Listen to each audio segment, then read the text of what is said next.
पालमपुर एक काल्पनिक गांव है। यह गांव कहीं पर भी एग्जिस्ट नहीं करता है। यह सिर्फ एक काल्पनिक इमेजिनरी विलेज है जिसमें हमें विलेज के बारे में, गांव की कैसी दशा होती है, गांव में लोग अपना जीवन कैसे यापन करते हैं, इन सब चीज़ों को इस कहानी के थ्रू हम समझेंगे।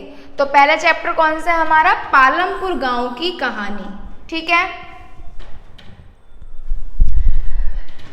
पहला पॉइंट है पालमपुर गांव का परिचय। अब हमको किसी भी गांव के बारे में जानना है तो उसका हमको इंट्रोडक्शन पता होना चाहिए। अगर आपको मेरे बारे में कुछ जानना है तो पहले मैं अपना आपको इंट्रोडक्शन दूंगी, तभी आप मेरे बारे में अच्छे से जान पाएंगे। तो हम पालमपुर गांव की कहानी पढ़ रहे हैं जो कि एक काल्पनिक गांव है। यह गांव कहीं पर भी एग्जिस्ट नहीं होता है। इस कहानी का उद्देश्य केवल यह है ताकि आप लोग गांव की दशा, गांव में कैसे लोग अपना जीवन यापन करते हैं, इसके बारे में आप लोग जान सकें। तो इसका हम परिचय पढ़ेंगे। पालमपुर में कृषि ही प्रमुख उत्पादन प्रक्रिया है। पालमपुर हो या फिर कोई अन्य गांव हो, किसी भी गांव में जो कृषि होता है वो एक प्रमुख उत्पादन प्रक्रिया होता है। वहाँ का जो मेन सोर्स होता है, जो मेन काम होता है, वो कृषि ही होता है। चाहे वो पालमपुर का गांव हो या मेरा गांव हो या आप लोग का गांव हो। ठीक है, गांव में 450 परिवार रहते हैं। इस गांव में, पालमपुर गांव में कितने परिवार रहते हैं? 450 परिवार रहते हैं। 150 परिवारों के पास खेती के लिए भूमि नहीं है। 450 परिवार रहते हैं जिसमें से जो 150 परिवार है इनके पास खेती के लिए भूमि नहीं है। बाकी 240 परिवारों के पास 2 हेक्टेयर से कम क्षेत्रफल वाले भूमि के टुकड़े हैं। 2 हेक्टेयर से कम क्षेत्रफल वाले भूमि के टुकड़े हैं। अभी हेक्टेयर क्या होता है? तो जो जमीन का मापन होता है, जो जमीन को मापते हैं, उसकी जो इकाई होती है वो हेक्टेयर में होती है। एक हेक्टेयर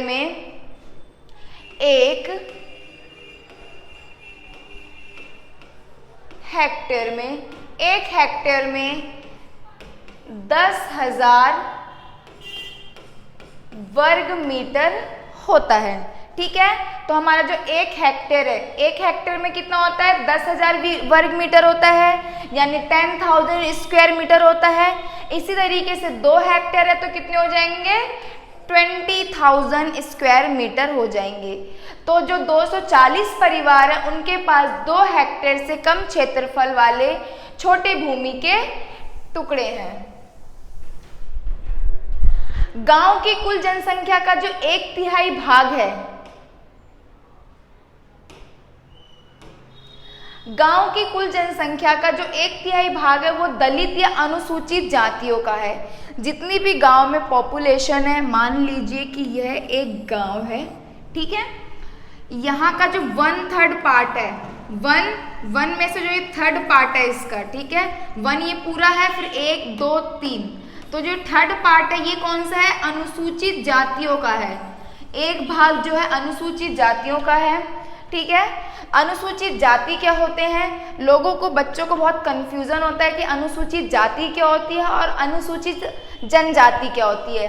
तो अनुसूचित जाति में हम जो लोअर कास्ट के लोग होते हैं उनको इंक्लूड करते हैं, और अनुसूचित जनजाति में हम जो आदिवासी लोग होते हैं उनको इंक्लूड करते हैं।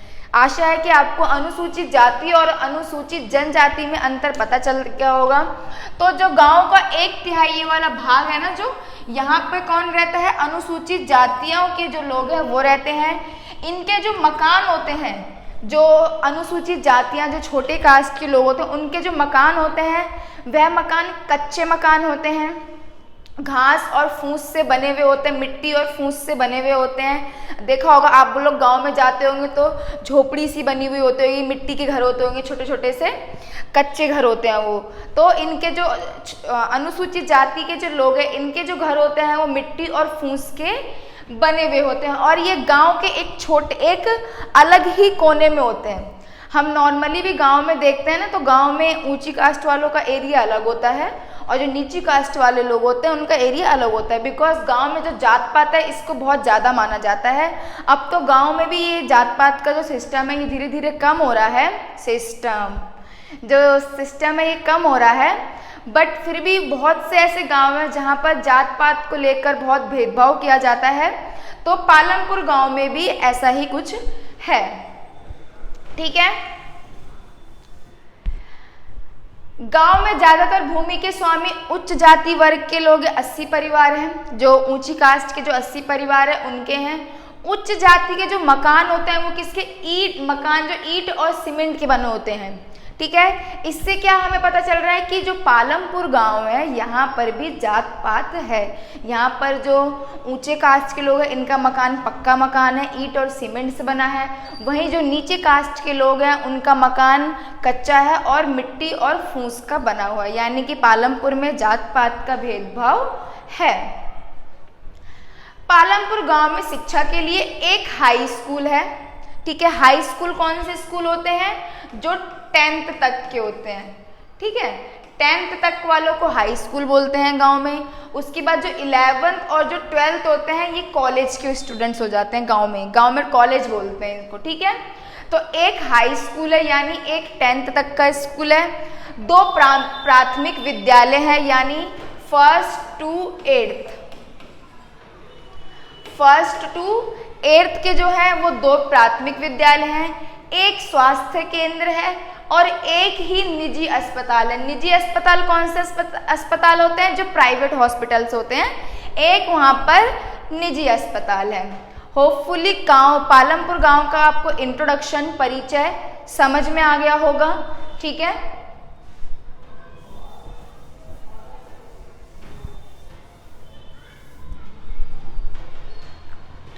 अब क्या है, पालमपुर गांव में मुख्य उत्पादन गतिविधियां क्या है। जो पालमपुर गांव है वहां पर मुख्य जो उत्पादन गतिविधियां हैं वो क्या है। ठीक है, तो गांव के कुल कृषि क्षेत्र के केवल 40% भाग में सिंचाई होती है। जितना जो 100% कृषि क्षेत्र है ना, उसमें से केवल जो 40% है भाग उसी में सिंचाई होती है। जिसमें से अधिक उपज पैदा करने वाले बीज यानी HYV की सहायता से गेहूं की उपज जो है वो 1300 किलोग्राम प्रति हेक्टेयर से बढ़कर 3200 किलोग्राम प्रति हेक्टेयर हो गया। अब जो ये H, Y और V ये क्या है, HYV ये एक तरीके का बीज होता है, सीड होती है, जो कि जो है प्रोडक्शन जो होता है, जो उत्पादन होता है उसको ना 10 टाइम्स 10 गुना क्या करता है, बढ़ा देता है उसकी जो उपज होती है। ठीक है, इसकी फुल फॉर्म क्या होती है, high yielding varieties. High yielding varieties, high yielding और वेराइटीज। ठीक है, तो HYV क्या है, एक तरीके का बीज है जो किसी भी उपज को 10 गुना ज़्यादा बढ़ा देता है। ठीक है, 10 टाइम्स ज़्यादा बढ़ा देता है और इसका फुल फॉर्म क्या होता है, हाई यील्डिंग वेराइटीज। ठीक है,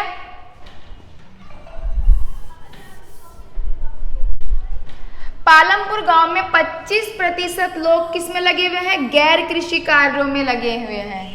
जो पालमपुर गांव है ये एक पालमपुर गांव है जहां पर 100% लोग रहते हैं, जिसमें से 75% लोग जो हैं वो कृषि कार्यों में लगे हुए हैं और जो 25% लोग हैं वो गैर कृषि कार्यों में लगे हुए हैं। ठीक है, गैर कृषि कार्य और कृषि कार्य क्या होता है, कृषि कार्य जो खेती से जुड़े हुए कार्य होते हैं, गैर कृषि कार्य जो खेती से जुड़े हुए कार्य नहीं होते, यानी खेती से जुड़े हुए कार्य को छोड़कर जो भी कार्य बचेंगे वो हमारा गैर कृषि कार्य हो जाएगा। जैसे कि गांव में छोटे छोटे से दुकान होते हैं, है ना, डेयरी होती हैं जो दूध वगैरह को बेचते हैं, डेयरी होती है, दुकान होते हैं, या फिर लोग जो है वो ट्रांसपोर्ट के लिए जो परिवहन वगैरह है, रिक्शा वगैरह, बस वगैरह, ये सारी चीज़ चलाते हैं। तो ये सब क्या है, यह है गैर कृषि कार्य। कृषि कार्य को छोड़कर जो भी कार्य बच जाते हैं उन्हें हम गैर कृषि कार्यों में गिनते हैं। दुकान लगाना, डेयरी, लघु स्तरीय जो छोटे लेवल पर जो प्रोडक्शन होते हैं, जैसे कि गांव में मोमबत्तियां बनती हैं घरों में, या फिर बॉक्स मिठाई के डिब्बे बनाने का काम कोई करता है। ठीक है, तो ये सारे छोटे छोटे से काम भी जो है गांव में किए जाते हैं। गैर कृषि कार्य जो मैंने बताया है वही सारी चीज़ें हैं, दोबारा रिपीट करने की ज़रूरत नहीं है। अब है हमारा उत्पादन। उत्पादन क्या होता है? ऐसी वस्तु और सेवाओं का उत्पादन करना। उत्पादन हम किसे कहते हैं? ऐसी वस्तु और सेवाओं का उत्पादन करना जिनसे हमारी जो आवश्यकता है वो पूर्ण हो सके। ठीक है, उत्पादन का उद्देश्य या प्रयोजन ऐसी वस्तु और सेवाओं का उत्पादन करना है जिनकी हमें आवश्यकता हो, जिनसे हमारी जो आवश्यकता है वो पूरी हो सके। जैसे कि एग्जाम्पल के लिए, अगर मुझे खाना खाना है, अगर मुझे भूख लग रही है तो मैं क्या खाना बनाऊंगी? ठीक है, मुझे भूख लग रही है तो मैं खाना बनाऊंगी, ना कि मुझे भूख लग रही है तो मैं घर की सफाई करने लग जाऊंगी। ऐसा तो नहीं है। भूख लग रही है, भूख में किस चीज़ की आवश्यकता होती है? भोजन की आवश्यकता होती है। तो मैं क्या करूंगी? खाना बनवाऊंगी, या फिर आप लोगों की तरह जोमेटो स्विगी से ऑर्डर कर जोमेटो, मैकडी, मैकडोनल्ड, इन सब चीज़ों से ऑर्डर करके खा लेंगे हम लोग। ठीक है, जिससे हमारी हेल्थ खराब हो जाए और हम पढ़ ना पाए और हमारे को जो है पेपर में 0 नंबर मिले। ठीक है, ये चीज़ करेंगे। तो टॉपिक से हट गए थे तो दोबारा टॉपिक पर आते हैं। तो अगर मुझे भूख लगी है, ठीक है, तो मैं खाना खाऊंगी, ना कि मैं सफाई करूंगी। तो जिन वस्तुओं का ऐसी वस्तुओं का उत्पादन करना है या सेवाओं का उत्पादन करना है जिनकी हमें क्या है? नीड है, आवश्यकता है हमें, ऐसी वस्तु और सेवाओं का उत्पादन करना है। ठीक है। थर्ड है उत्पादन हेतु आवश्यक चीजें। अब हमको किसी चीज का प्रोडक्शन करना है, उत्पादन करना है, उसके लिए कुछ सामान तो चाहिए होगा ना, तभी तो प्रोडक्शन होगा। अब वो कौन कौन से सामान है वो हम पढ़ेंगे इसमें, जिसको हम उत्पादन के कारक भी कहते हैं। क्या कहते हैं? उत्पादन के कारक। राइटिंग पे मत जाना, बस समझने पे जाना। उत्पादन के कारक भी हम कहते हैं। उत्पादन के जो कारक होते हैं, ये 4 कारक होते हैं उत्पादन के।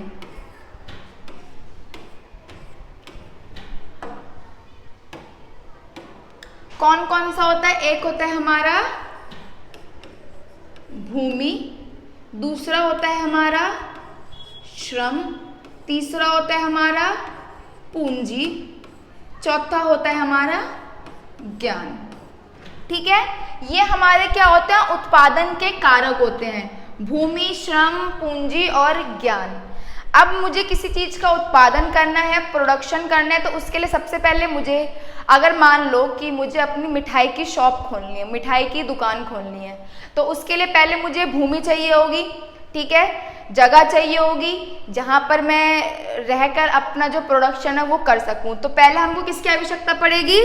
हमको पड़ेगी आवश्यकता भूमि की। ठीक है, उसके बाद अगर मुझे बेचने के उद्देश्य से उत्पादन करना है, अगर मुझको बेचने के उद्देश्य से काम करना है, तो मुझे श्रम की यानी लेबर्स की ज़रूरत भी पड़ेगी। एग्जाम्पल के लिए हम घर का जो खाना बनाते हैं, जितने घर में फैमिली मेम्बर्स हैं उनका खाना बनाते हैं, तो घर के लोग ही बना लेते हैं, मम्मी, भाभी, दीदी, ये सारे लोग बना लेते हैं घर का खाना। बट अगर हमें किसी के शादी इंगेजमेंट के लिए जब ज़्यादा लोग आ जाते हैं, उनके लिए खाना बनवाना होता है, तो क्या मम्मी भाभी बनवाती हैं? नहीं, उसके लिए हम हलवाई जो होते हैं उनको बुलाते हैं, वो आकर बनाते हैं। किसी की शादी हो गई, बहुत सारे लोग आएंगे वहाँ पर, 100, 200, 1000, 500 इतने लोग आएंगे, तो उसके लिए हलवाई खाना बनाता है। तो हमको बेचने के उद्देश्य से उत्पादन करना है, तो हमको लेबर की आवश्यकता पड़ेगी। ठीक है, अगर मुझे मिठाई को बेचना है तो मिठाई ये थोड़ी है कि मैं 1 किलो दूध की मिठाई बना लूँ बस घर के लिए हो जाएगा। नहीं, मुझे 20 kilo, 30 kilo, 50 kilo, 20 litre, 30 litre, 50 litre, इतने लीटर्स की दूध की आवश्यकता पड़ेगी।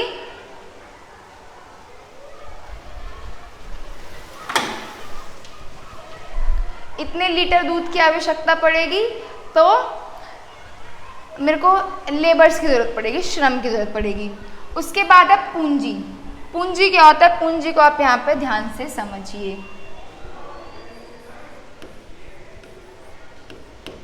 पूंजी, पूंजी हमारी 2 प्रकार की होती हैं। ठीक है, पूंजी हमारी 2 प्रकार की होती है। एक होती है हमारी स्थायी पूंजी, और एक होती है हमारी अस्थाई पूंजी। ठीक है, स्थाई पूंजी जिसको हम लॉन्ग टर्म कैपिटल भी कहते हैं, अस्थाई पूंजी जिसको हम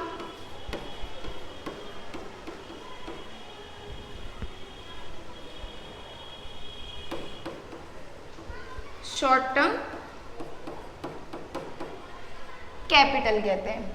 लॉन्ग टर्म कैपिटल में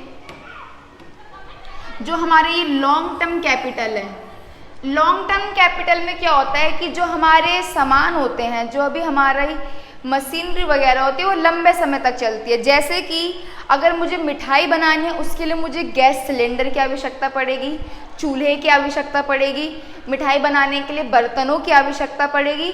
तो ये हमारा किस में आ जाएगा? लॉन्ग टर्म कैपिटल यानी स्थायी पूंजी में आ जाएगा। क्यों? क्योंकि ये एक बार खरीदेंगे हम और हमको 2 साल, 5 साल, 10 साल की छुट्टी हो जाएगी। ये तो नहीं है कि मैंने आज इस बर्तन में खाना मिठाई बनाई, कल दूसरे नया बर्तन लेके आऊँगी उसमें मिठाई बनाऊँगी, फिर नया बर्तन लाऊंगी उसमें मिठाई बनाऊंगी, ऐसा नहीं होगा। तो जो भी सामान हमारा लंबे समय तक इस्तेमाल होता है उसे हम स्थायी पूंजी में गिनते हैं।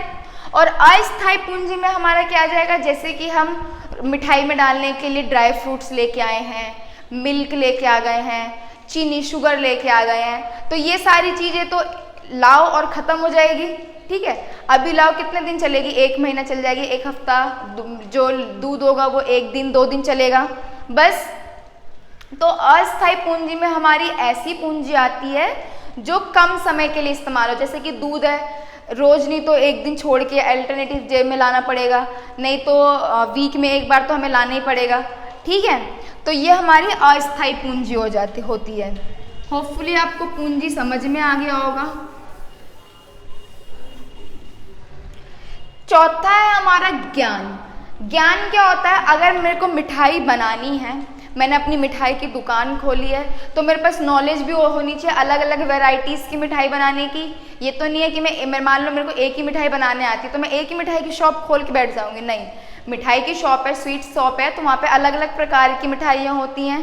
ठीक है, अलग अलग टेस्ट की मिठाइयाँ होती हैं, तो उनके लिए मेरे पास नॉलेज भी होनी चाहिए। तो ये हमारा ज्ञान हो गया। यही आपका इन चारों पॉइंट्स में है, आप पढ़ लीजिएगा। ये उत्पादन के कारक वही हैं जो मैंने अभी आपको बताया। ठीक है, जमीन मापने की इकाई मैंने बताया था, 1 हेक्टेयर में 10,000 वर्ग मीटर होता है जमीन मापने की।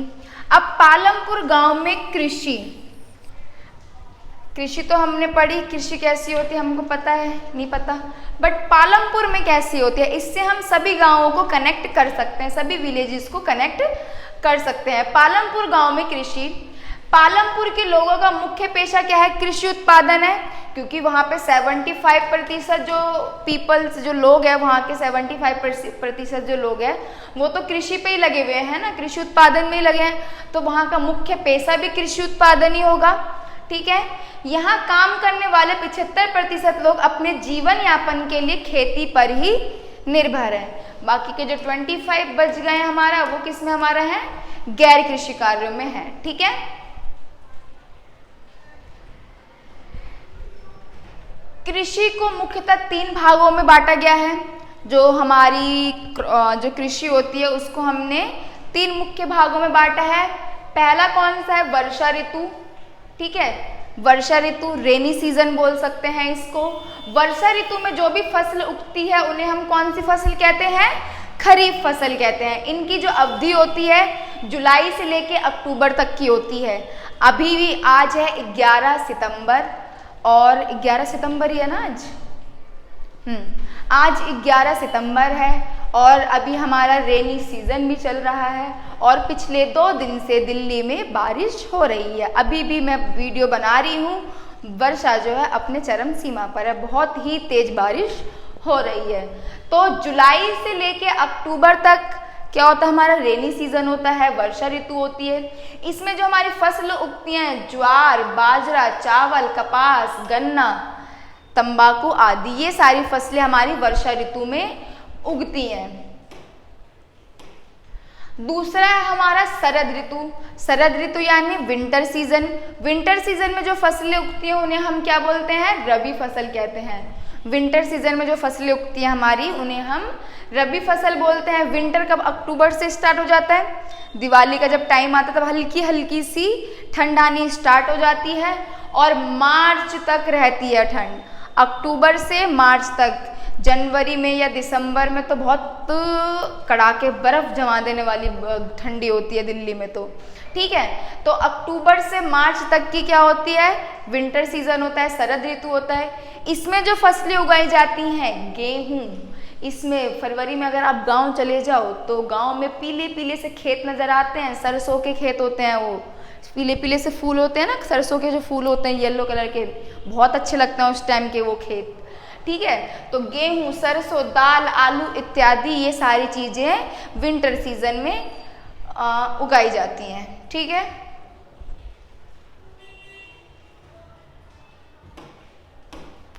चौथा जो है वो हमारा है ग्रीष्म ऋतु।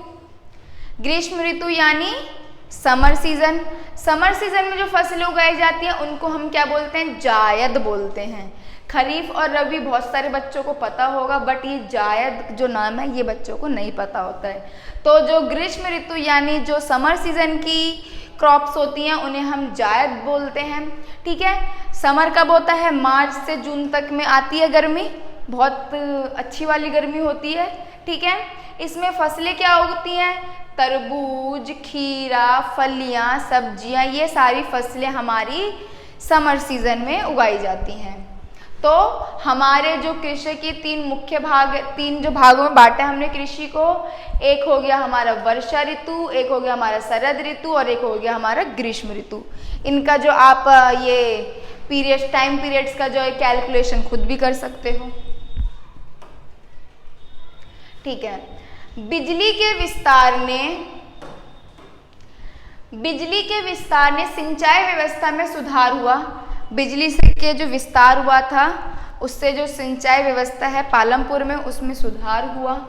परिणाम स्वरूप जो किसान होते हैं वो दोनों फसलें उगा सकते हैं। कौन सी? खरीफ फसल भी उगा लेते हैं और रबी फसल भी उगा लेते हैं। इसके अलावा वो अन्य तीसरी में क्या उगाते हैं? तो वो तीसरी में आलू उगाते हैं। अरे यार,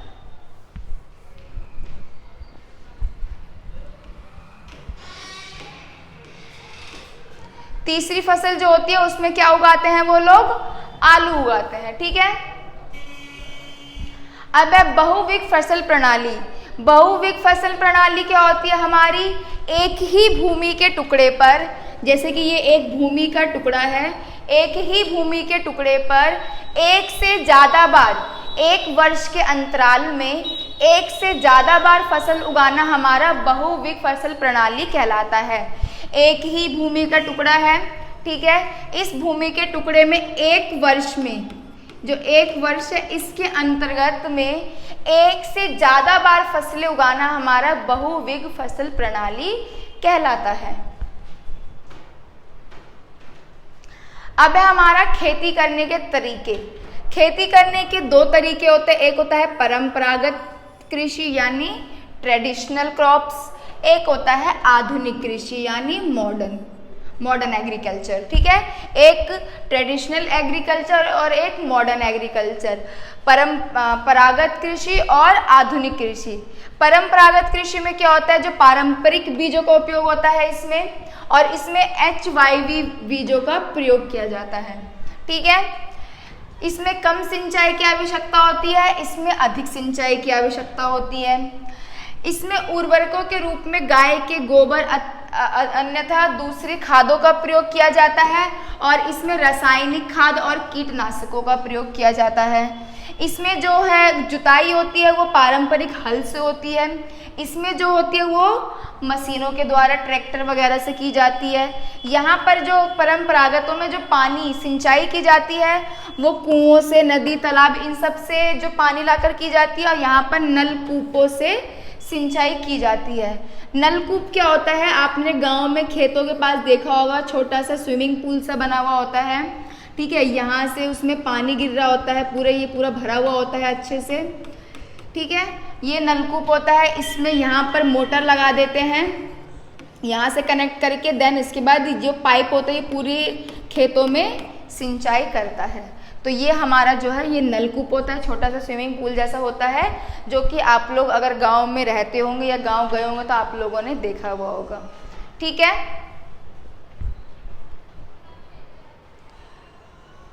तो आज की वीडियो यहीं तक। ये इकोनॉमिक्स का चैप्टर फर्स्ट पालमपुर की कहानी का जो पार्ट 1 है, पार्ट 2 आपको इसके बाद मिल जाएगा, कल मिल जाएगा आपको पार्ट 2, और एग्ज़ाम होने से पहले हमारा सिलेबस कंप्लीट भी हो जाएगा, क्योंकि कुछ टेक्निकल प्रॉब्लम्स हो गई थी इस वजह से, अदरवाइज़ हमारा सिलेबस अभी तक कंप्लीट हो गया होता।